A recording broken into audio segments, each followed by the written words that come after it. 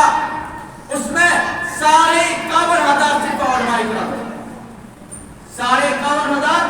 صرف علماء کرام کے، 2 لاکھ سے زائد مسلمان شہید ہوئے۔ ہندو مسلم اس کے علاوہ ہے، ہندو سکھ عیسائی ان کے علاوہ ہے، صرف مسلمان 2 لاکھ شہید کیے گئے، اور اس میں صرف بڑے بڑے قدآور علماء کرام میں 51,000 علماء کرام شہید کیے گئے۔ اور تاریخ میں آتا ہے کہ انگریزوں نے یہ رپورٹ پیش کیا، مورخ نے یہ رپورٹ پیش کیا، ہندوستان میں سب سے بڑا دشمن یہ مسلمان ہے ہمارا،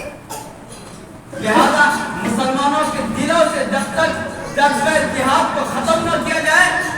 تب تک ہم ہندوستان پر قبضہ نہیں کر سکتے ہیں۔ اور اس کے لیے انہوں نے یہ لکھا کہ مسلمانوں کے اندر بیداری یہ علماء کرام کرتے ہیں، لہذا سب سے پہلے علماء اور ان سے قرآن کو ختم کر دیا جائے، تب یہ ہم ہندوستان پر قبضہ کر سکتے ہیں۔ لہذا علماء کرام کو چن کر کے ان کو شہید کرنا شروع کیا، کسی کو پھانسی پر لٹکا دیا گیا، کھولتا پانی میں کسی کو ڈال دیا گیا، آگ میں ڈال دیا گیا، نہ جانے کتنے ہی علماء کرام شہید کیے گئے اس جنگ آزادی کے لیے۔ اسی کا نتیجہ تھا کہ سن 1866 عیسوی میں دارالعلوم دیوبند کا قیام ہوا۔ دراصل قیام کا مقصد ہندوستان کو آزاد کرانا ہی تھا، ان کا مقصد یہ تھا کہ چونکہ انگریز لالچ دے کر کے مسلمان بچے کو اپنے قبضے میں لیتے تھے، اپنے اسکول میں پڑھاتے تھے اور اسلامی تہذیب سے ان کو دور کرتے تھے، علماء کرام نے یہ ٹھانا کہ ایسے اگر کیا جائے تو پھر یہ بچے جو آج اللہ رسول کا نام لے رہے ہیں کچھ دنوں کے بعد یہ اللہ رسول کا نام لینے والے نہیں رہیں گے، ان کی سوچ ان کی فکر بالکل انگریزوں جیسی ہو جائے گی، لہذا ان کو تعلیم بھی دینا ہوگا، انگریزوں کے خلاف انہیں تیار بھی کرنا ہوگا۔ انگریز چونکہ مفت تعلیم دیتے تھے، وہ مفت تعلیم دیا کرتے تھے، اس لیے علماء کرام نے ٹھانا کہ ہم بھی ایسا ادارہ قائم کریں گے جہاں بچوں کو مفت تعلیم دیا جائے، اور دارالعلوم دیوبند کا قیام ہوا اسی کے نتیجے۔ اسی ادارہ کا سب سے پہلا طالب علم شیخ علیندر رحمۃ اللہ علیہ، جنہوں نے تحریک ریشمی رومال چلائی، اور تحریک ریشمی رومال اگر کامیاب ہو جاتی تو ہندوستان 25-30 سال پہلے ہی آزاد ہو جاتا، لیکن اپنوں ہی کے کیا کہیے، اس مسلم قوم کو اپنوں سے جتنا نقصان پہنچا ہے غیروں سے اتنا نہیں پہنچا، اپنوں ہی نے بہت نقصان پہنچایا ہے۔ اپنوں ہی کی وجہ سے حضرت شیخ علیندر محمد الحسن دیوبندی رحمۃ اللہ علیہ وہ قید کر لیے گئے، پکڑ لیے گئے، اور کالا پانی کی جہاں